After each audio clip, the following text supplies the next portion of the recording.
नमस्कार, एकमत डिजिटलच्या निवडणूक संवाद या विशेष कार्यक्रमामध्ये मी सुनील आपल्या सगळ्यांचं स्वागत करतोय.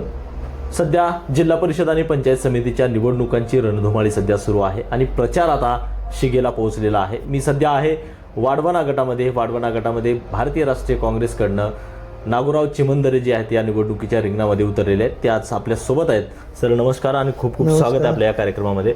खरं तर आपण या निवडणुकीच्या रिंगणामध्ये उतरला, याच्या अगोदर आपण सरपंच म्हणून सुद्धा आपण कारकीर्द गाजवली आहे. थोडंसं आम्हाला तुमचा अल्प परिचय आणि आपली राजकीय कारकीर्द कशी राहिली याच्या संदर्भात थोडीशी माहिती द्यावी सर. मी नागोराव व्यंकटराव चिमनदरे, हंडरगुळी गावचा रहिवासी आहे आणि 2005ला ग्रामपंचायतची निवडणूक लढून मी सदस्य झालो आणि 2006 ते 2010 या कार्यकालामध्ये मी ग्रामपंचायत हंडरगुळीचा सरपंच होतो. त्या कार्यकालामध्ये आमचे नेते स्वर्गीय चंद्रशेखरजी भोसले साहेब यांच्या मार्गदर्शनाखाली आपण राजकारणाची सुरुवात केली. त्यांच्या मार्गदर्शनामुळे आम्हाला 4.5 कोटी रुपयाची जीवन प्राधिकरणकडून पाणी पुरवठा योजना मिळाली. त्यावेळेस आमच्या गावामध्ये इतकी पाणी टंचाई होती की 8 तास पाणी लोड शेडिंग असल्यामुळे पाणी पुरवठाच करू शकत नव्हतं. पण त्यांनी त्याचं नियोजन करून आम्हाला ती योजना मंजूर करून दिल्यानंतर माझ्या शेवटच्या टप्प्याच्या कार्यकालामध्ये ती योजना पूर्णत्वास गेली नाही, पण जवळपास 80% काम पूर्ण झालं होतं. नंतरच्या जे विद्यमान सरपंच त्याच्यानंतर आले त्यांच्या कार्यकालात ती पूर्ण झाली. काही जे कामं राहिलेले होते ते कामं तेवढे दर्जेदार झाले नव्हते. त्याच्यामुळं जी पाणी पुरवठा आज गावामध्ये चालू आहे ती त्याच स्कीमवर आज 25 वर्षे 16-17 वर्षे झालं त्याच्यावरच चालू आहे.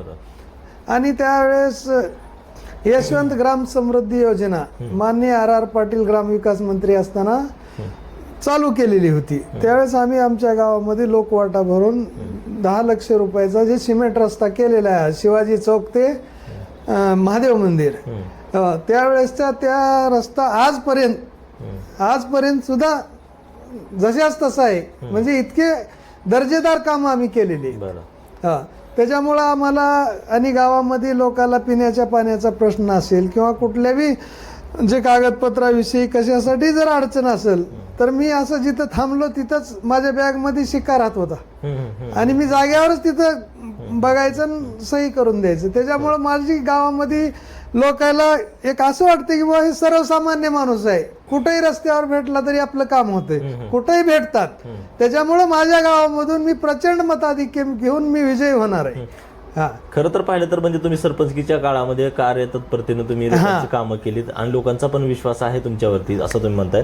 पण खरं तर पाहिलं तर आता तुम्ही या सर्व वाढवणा गटामध्ये फिरताय, तुम्ही लोकांचा कसा प्रतिसाद मिळतो या सगळ्या? नाही, आमचं गाव हे बैल बाजारासाठी महाराष्ट्रात प्रसिद्ध आहे आणि ते प्रसिद्ध असल्यामुळं हे वाढवणा सर्कलच नाही, जवळपास लातूर जिल्ह्यातील उदगीर तालुका, अहमदपूर तालुका, जळकोट तालुका, बाजूचा कंधार तालुका, मुखेड तालुका, इथले जे हे व्यापारी लोक किंवा शेतकरी इथं बैल विक्रीसाठी येत होते आणि त्यांना जी काही अडचणी झाल्या, समजा एखाद्या शेतकऱ्यानं जर समजा बैलाची चिठ्ठी जर घरी विसरून आला आणि बैल विक्री झाली तर ते शेतकरी ज्यावेळेस बैल विकल त्यावेळेस चिठ्ठी असल्याशिवाय व्यापारी घेणार नाही ना.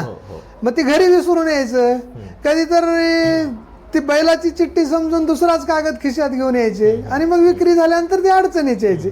त्यावेळेस मी माझ्या बुद्धीनं एक मार्ग काढला की बाबा एक 20,000 रुपये तुम्ही ठेवा, इथं 10,000 ठेवा आणि आम्ही आमची चिठ्ठी करून द्यायची. मग त्यांनी त्यांची मूळ दाखला आणून दिल्यानंतर त्यांना ती 20,000 रुपये परत करायचे आम्ही. म्हणजे ह्याच्यामुळे माझी जास्त जवळीक जे शेतकऱ्याशी मतदारसंघात मग इथले त्यांनी म्हणायचे इथं पाहून आहे तिथं पाहून आहे, ह्याच्यामुळे माझे जास्त लोकांशी संबंध आहे. आज मी कुठल्याही गावात गेलो तर मला 100 माणसं 50 मतदार असं नावानिशी ओळखतात. त्याच्यामुळे मला असा विश्वास आहे की हे लोक मला विसरणार नाहीत आणि भरघोस मताने मला जिल्हा परिषद पाठवतील असा माझा ठाम विश्वास आहे. खरं तर तुम्ही या प्रचाराच्या निमित्तानं सगळे गावोगावी फिरतात तुमच्या गटामध्ये. कुठल्या प्रमुख समस्या आहेत त्या जाणवल्या तुम्हाला की अजून त्याच्यावरती काम करणं अपेक्षित आहे वाटतं? आणि बरेच समस्या आहेत. आज मी केसगरवाडीला जाऊन आलो. आज त्या गावामध्ये आज तुम्हाला सांगतो, मी जसं राजकारणात आहे तसं 4-5 आमदार महोदय होऊन गेले, त्यांना सुद्धा तो प्रश्न सुटलेला नाही. आणखी त्या गावात जाता येत नाही. मी मोटरसायकलवर त्या गावात जाऊन आज भेटी घेऊन आलो तिथं. एवढे तिथं रस्त्याची समस्या आहे. काही शेतकऱ्याच्या शिवरस्त्याच्या समस्या आहेत. काही स्मशानभूमीला आता वाढवणं बुजुर्गमध्ये मी गेलो, तिथं मातंग वस्तीमध्ये त्यांच्या स्मशानभूमीला जायला रस्ता नाही. आज मला सांगा 25 वर्ष झाले एवढे कार्य तत्पर आमदार बनसोडे साहेब 2 टर्म झाले, त्यांनी काय त्यांच्यानं सुद्धा ती प्रश्न सुटले नाहीत. म्हणजे लोकांचे फक्त विकास निधी आणला, विकास निधी खर्च केला, पण जे छोटे छोटे समाज आहेत त्यांच्या काय समस्या आहेत हे कोणी जाणूनच घ्यायला तयार नाही ना. ह्यांचे कार्यकर्ते इथले गुत्तेदारीत दंग आहेत आणि साहेब तिथं बसून फंड भरपूर दिले त्यांनी, पण त्याचा उपयोगच नीट नाही ना. प्रत्येक समाजासाठी घटकासाठी असं निधीचे भरपूर गावात कुठं नाले तुंबलेले आहेत. त्याच्यामुळं डास होतात. डासामुळं नागरिकाचं आरोग्य, डेंगू, मलेरिया असे भरपूर रोग होतात, पण त्याच्यावर लक्षच कोणाचं नाही. जर आम्ही निवडून आलो तर मला ग्रामपंचायतच्या प्रशासनातला 4-5 वर्षाचा अनुभव आहे. आता ह्या टर्ममध्ये मी ग्रामपंचायत सदस्य आहे, आता आणखीन चालू ह्याच्यामध्ये. त्याच्यामुळे मला प्रशासनात काम करताना आम्हाला कुठलीही अडचण येणार नाही. आता त्यांचा जे आमच्याविषयी जे केविलवाना प्रयत्न चाललाय की बाबा पुढचा उमेदवार 2 टर्म झालेला आहे, उपाध्यक्ष राहिलेला आहे, फलान आहे, बिस्तान आहे, ते त्यांचं फक्त बोल बच्चन आणि गोड बोलून पाठीवर हात टाकणे एवढाच धंदा आहे. आम्ही एखाद्या माणसाची जर समस्या हातात घेतलं तर आम्ही ते शेवटपर्यंत देणारे माणसं. त्याच्यामुळं आम्हाला त्याचा गोड बोलण्याचा काही आम्हाला परिणाम होणार नाही. आमच्या पाठीमागे जनता आहे. त्याच्यामुळं मला 100% आमचा तिन्ही उमेदवाराचा दणदणीत विजय होईल अशी मला खात्री आहे. खरं तर तुमचा गट जो आहे तो ग्रामीण भाग आहे, मागासलेला आहे किंवा शहराशी पूर्णपणे कनेक्टिव्ह नाही जिल्ह्याच्या ठिकाणी. आणि त्यामुळं काय होतं की तुमच्या गावातले जे तरुण युवक जे आहेत ते बाहेर ठिकाणी स्थलांतर करतायत रोजगारांसाठी. त्याचबरोबर महिला सक्षमीकरणाचा सुद्धा खूप मोठा प्रश्न आहे तुमच्या गटामधला. महिला सक्षमीकरण आणि युवकांना रोजगार उपलब्ध होईल यासाठी तुम्ही जिल्हा परिषदच्या माध्यमातून काय योजना आणणार आहात आणि कशा पद्धतीने ते राबवणार आहात? तसं जर सांगायचं झालं तर आमचं गाव हे दोन्ही गावामध्ये जवळपास 20,000 लोकसंख्या आहे. 11,000च्या जवळपास मतदार आहेत आणि युवक वर्ग भरपूर सुशिक्षित झालेले आहेत, ती बेरोजगार आहेत. हे मान्य आहे, वास्तव आहे. पण साहेब इथं आमच्या उदगीरला आज 25 वर्षापासून आता बनसोडे साहेब सांगतात की मी MIDC आता 5 वर्ष गेले MIDC करू करू करू आणि रोजगार हाताला मिळणार आहे कुठं? ग्रामीण भागामध्ये जर छोटे छोटे उद्योग तयार झाले, MIDC जर झाली तरच कोणतरी बाहेरचे उद्योगपती येतील, इथं कारखाने काढले तरच समस्या बेरोजगारी मिटणार आहे ना. आता इथल्या लोकांना काय सरळ सरळ मुंबई नाही तर पुण्याला गेल्याशिवाय पर्यायच नाही. तर आम्ही त्याच्या बाबतीमध्ये जर आमच्या जिल्हा परिषदेमध्ये जर आमची जर सत्ता आली तर त्याच्या मार्फत आता तुम्ही महिला सक्षमीकरणाचा प्रश्न तुम्ही मला विचारला. आता जिल्हा परिषदमध्ये शिवणयंत्र आहे, पिठाची गिरणी आहे, शेळीचा समूह आहे, गाय म्हशीचं वाटप आहे. हे जे छोट्या छोट्या घटकासाठी जी हे स्कीम आहेत ते आम्ही प्रभावीरित्या राबवू आणि जेणेकरून खरंच गरजवान आहे अशाच लोकांसाठी आम्ही 1 रुपया न घेता आम्ही राबवू आणि त्याच्यामुळं थोडे बहुत का होत नाही बेरोजगारीचा प्रश्न सुटेल.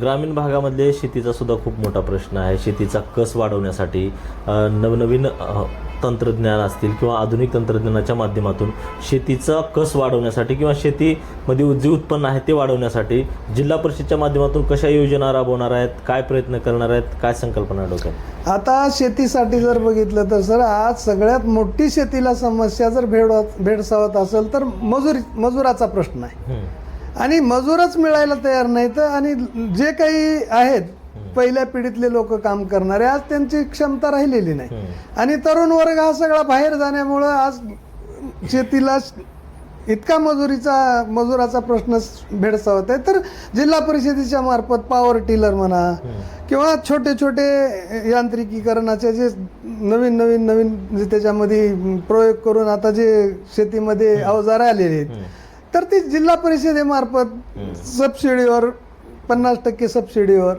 किंवा SCच्या लाभार्थ्याला 100% सबसिडीवर जे अशा स्कीम आहेत, ती मी माझ्या गावासाठी, आमच्या 12 गावातील शेतकऱ्यासाठी 100% प्रभावीपणे राबवू. आणि दुसरा प्रश्न आहे की बा शेतीला जाण्यासाठी आज शेत रस्त्याची अत्यंत गरज आहे. कुठला शेतकरी त्यांचे घरगुती हेवे देव्यामुळे ह्याच्या शेतातून त्याच्या जाता येत नाही, पण शासनाचे जे शिवरस्ते आहेत, त्या शिवरस्त्यावर जे अतिक्रमण झालेलं आहे ते काढून जर हे शिवरस्ते जर आम्ही जिल्हा परिषदेच्या मार्फत किंवा तहसील कलेक्टर ऑफिस मार्फत जर आम्ही ते जर राबवलो तर शेतकऱ्याच्या दळणवळणाच्या सोयी होतील. आणि आज शेतकरी काय झालंय की प्रत्येक शेतकरी या मोटरसायकलवर शेताला चाललाय. आज पहिल्यासारखं चालत जायचं राहिले नाही. त्याच्यामुळे हे दळणवळण वाढणार आहे. कोणी दुधाचा व्यवसाय करेल, कोणी भाजीपाल्याचा करेल, तर त्याच्या शेतापर्यंत जर वाहन गेलं तर त्याचा फायदा त्या शेतकऱ्याला जीवनमान उंचावण्यासाठी होणारच आहे. बरोबर. त्याच्यासाठी आम्ही प्रयत्न करू. खरं तर ग्रामीण भागामधल्या जे जिल्हा परिषदेच्या शाळा आहेत त्या मोडखळीस आलेल्या आहेत शाळा, कारण त्याची कुठंतर आता पूर्णपणे दुरावस्था झालेली आहे. आणि त्यामुळं या ग्रामीण भागातले जे विद्यार्थी आहेत ते जिल्ह्याच्या ठिकाणी म्हणा किंवा इतर ठिकाणी शाळेसाठी जात आहेत, पण जे गरीब आहेत त्या मुलांना ते शिक्षणापासून वंचित होत आहेत. कारण या जिल्हा परिषदेच्या शाळा मोडखळीस आल्यामुळे, कारण त्यांची आर्थिक परिस्थितीच नसते. तर तुम्ही जिल्हा परिषदच्या माध्यमातून जर निवडून आलात उद्या, तर जिल्हा परिषदच्या माध्यमातून या शाळा ज्या आहेत जिल्हा परिषदच्या व्यवस्थित करण्यासाठी किंवा डिजिटल शाळा करण्यासाठी कसे प्रयत्न करणार आहात? जर आम्ही जिल्हा परिषदेमध्ये जर निवडून गेलो, आमची जर सत्ता आली, तर आम्ही त्या सत्तेचा उपयोग संगणकीकरण, शाळेत सरपंच होतो त्यावेळेस जवळपास मी 10 लक्ष रुपयाच्या 2 रूम बांधलेले आहेत. आज ते एकदम चांगल्या स्थितीत आहेत, पण त्याच्या अगोदरचे जे रूम आहेत त्याच्यावर पत्रे आहेत, गळतात. काही अशी रंगरंगोटी किंवा जर सरांनी जर त्याच्यावर चित्र काढले छोट्या मुलासाठी, काही वाघाचे असे चित्र, तर ते पाणी पडून ते खराब होऊन चालले. तर त्याच्यासाठी आम्ही जर ZP मध्ये गेलो तर त्याच्यामध्ये सुधारणा करून किंवा जे येणारं बजेट आहे ते दरवर्षी त्याची प्लॅनिंग करून की बाबा आता 12 गाव आहेत, तर आता एकदम तर निधी मिळणार नाही ना, पण जिथं गरज आहे, जिथं निकड आहे, अगोदर त्या शाळेची दुरुस्ती करून, रंगरंगोटी करून, त्याला संगणक, त्याला प्रशिक्षण देण्यासाठी ट्रेनिंग, असं करून आम्ही शाळेचे चांगल्या रूपाला आणू. आणि जे गोरगरीबच म्हणून नाही, जर तिथं शिक्षण जर व्यवस्थित मिळत असेल तर मध्यमवर्गीय सुद्धा तिथं टाकल ना. पण जास्त लोकांचा कल असा झाला की इंग्लिश मिडियम ह्याच्यासाठी आम्ही पुन्हा शाळेतील शिक्षक वृंद, सरपंच, असं सगळ्याच्या जर मीटिंग घेऊन जर बाबा इथं आपण चांगलं शिक्षण देऊ, जर आम्ही लोकजागृती केली तरी चांगला फरक पडेल शिक्षणामध्ये, असं मला वाटतंय. तर ग्रामीण भागामध्ये सध्या आरोग्याच्या सुद्धा खूप मोठ्या समस्या आपल्याला पाहायला मिळते. कारण अनेक आरोग्य केंद्रावरती डॉक्टर सुद्धा उपलब्ध नसतात, स्टाफ असेल किंवा नर्स असेल यांच्या माध्यमातूनच तो दवाखाना चालतो. तर जिल्हा परिषदच्या माध्यमातून हे सर्व यंत्रणा आरोग्याची व्यवस्थित होण्यासाठी कसे प्रयत्न करणार आहात? नाही, आरोग्यासाठी आता माझ्या ह्या वाढवणा मतदारसंघात ज्यावेळेस अमित भैया पालकमंत्री होते त्यावेळेस आमच्या हंडरगुळीचं जे प्राथमिक आरोग्य केंद्र आहे ही जवळपास 85-82च्या काळातली इमारत होती आणि लोड बेरिंग होती. पण ज्यावेळेस माननीय कल्याण पाटील ज्यावेळेस सभापती होते आरोग्य व अर्थचे, त्यावेळेस त्यांनी 2.5 ते 3 कोटीची एकदम सुंदर अशी प्राथमिक आरोग्य केंद्राची इमारत उभी केली. आणि वाढवण्याला जे प्राथमिक हे ग्रामीण रुग्णालय जे मंजूर झालेलं आहे ते अमित भैया साहेबाच्या आणि कल्याण पाटलाच्या प्रयत्नानं त्यावेळेस त्याला मंजुरी मिळाली होती. त्याच्यामुळं नंतरच्या काळात ते सुसज्ज असं ग्रामीण रुग्णालय वाढवण्याला तयार आहे. आणखी त्याचं उद्घाटन झालेलं नाही, आणखी तो वापरात नाही. तरी माझं एक मत आहे की बुवा डॉक्टर राहत नाहीत, तर त्याच्यासाठी ग्रामपंचायतचे सहकार्य पाहिजे, जिल्हा परिषद सदस्याचंही त्याच्यावर वाच पाहिजे. आता आमचे एवढे मोठे 2 गाव असून संध्याकाळच्याला डॉक्टर राहत नाही ह्याच्यावर, आणि त्यांचं सरकार त्यांचे आमदार असल्यामुळे त्यांनी त्याच्यावर लक्ष केंद्रित करायला पाहिजे ना. किंवा रात्री अपरात्री कुणाला साप चावला, विंचू चावला. हं? आता रात्रीच आमची सभा झाली, त्याच्यानंतर एकाला कुत्रं चावलं. हा, तिथे डॉक्टरच नव्हता. काय करणार अशा परिस्थितीत? तर ह्याच्यावर आम्ही आणि 4 वर्ष झेडपीला इलेक्शनच नसल्यामुळे त्याच्यावर वॉच ठेवायला इथला सदस्यच नव्हता ना, त्याच्यामुळे मनमानी चालू होती. जर आम्ही निवडून गेलो तर आम्ही आमच्या कमीत कमी आमच्या मतदारसंघापुरतं तर आम्ही लक्ष देऊ. हं? आणि आम्ही जनता आम्हाला बोलल, मतदार आम्हाला निवडून दिलेले असतात, त्यांनी उद्या फोन करतील, बुवा तुमच्या दवाखान्यात आलोय, औषध नाही, हे नाही, डॉक्टर नाहीत, त्यावेळेस आम्ही त्यांच्यासाठी जातीने लक्ष देऊन त्यांची व्यवस्था करू.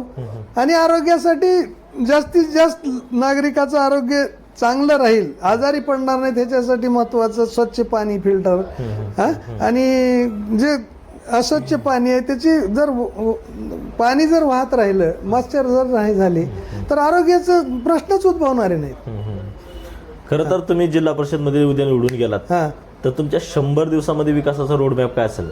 पहिले 100 दिवस काय, म्हणजे कुठले? नाही, पहिले जे 100 दिवस तुम्ही म्हणतात ना, 100 दिवसामध्ये आम्ही आता निवडून गेल्यानंतर तर पहिले 8 दिवस तर आमचे हारे तुरे सत्कार, जिल्हा परिषद नवीनच असणार आहे आम्हाला, हे राहील. पण त्याच्यानंतर ज्यावेळेस आम्ही तिथं जाऊ त्यावेळेस आम्ही आमच्या गावातला अगोदर सर्वे करू की मतदारसंघाचा किंवा कुठं काय करायचंय, कुठल्या गावामध्ये शाळेची आहे, कुठल्या गावात पाण्याची व्यवस्था नाही, कुठल्या गावामध्ये रस्ता नाही. असे जे मूळ प्रश्न त्या गावातले, प्रश्न तर अनेक आहेत, पण प्राधान्य कशाला द्यायचं हे तिथल्या नागरिकाशी चर्चा करून किंवा हे प्रश्न हा मूळ आहे, मग आम्ही त्याचा पाठपुरावा करून ती प्रश्न 100 दिवसात पहिले सुटल्यानंतर पुन्हा आणि 100 दिवसाचा आम्ही मॅप तयार करू आणि ह्या पद्धतीनं विकासासाठी प्रयत्नशील राहू. बरं, शेवटचा प्रश्न, तुमच्या स्वप्नातली जिल्हा परिषद कशी असेल? नाही, माझ्या स्वप्नातली म्हणण्यापेक्षा मतदार आणि नागरिकाच्या स्वप्नातली जिल्हा परिषद अशी असावी किंवा नागरिक हा समस्या घेऊन आल्यानंतर त्याची समस्या जर तात्काळ सुटत असेल तर तात्काळ सोडवणूक करायची. आणि जे काही विषय आपल्या अखत्यारीतले नाहीत त्याला असं बोलायचं नाही की बाबा ते माझ्यानं होतंय, त्याला तात्काळ ठेवायचं नाही. हा जिल्हा परिषदचा विषय नाही, हे तहसीलचा आहे, हे कलेक्टर ऑफिसचा आहे, त्या संदर्भात आम्ही चर्चा करू आणि मग सोडू. पण जे आमच्या अखत्यारीत आहे त्याच्यासाठी आम्ही वेळच करणार नाही. आज जर माझ्याकडे माणूस आला तर मी उद्या 2 दिवसामध्ये लातूरला गेल्यानंतर त्याचा पाठपुरावा करून त्याच्या प्रश्नाचं शंकेचं निरसन करूनच त्याला आम्ही न्याय देऊ. खरं तर साहेब, तुम्ही म्हणजे विकासाचं विजन घेऊन या निवडणुकीच्या रिंगणामध्ये उतरलायत आणि आपण चांगल्या मताने निवडून याल अशी आम्ही अपेक्षा बाळगतो. या कार्यक्रमामध्ये तुम्ही आमच्यासोबत वेळ दिलात आम्हाला, त्याबद्दल खूप खूप धन्यवाद आपलं. खरं तर ही जिल्हा परिषदची निवडणूक सुरू आहे, मात्र या जिल्हा परिषदेवरती गुलाल कुणाला लागणार हे सुद्धा पाहणं महत्त्वाचं आहे. या कार्यक्रमामध्ये मी इथंच थांबतो. कॅमेरामॅन संदीप गवळीसह सुनील कुमार, एकमत डिजिटल, लातूर.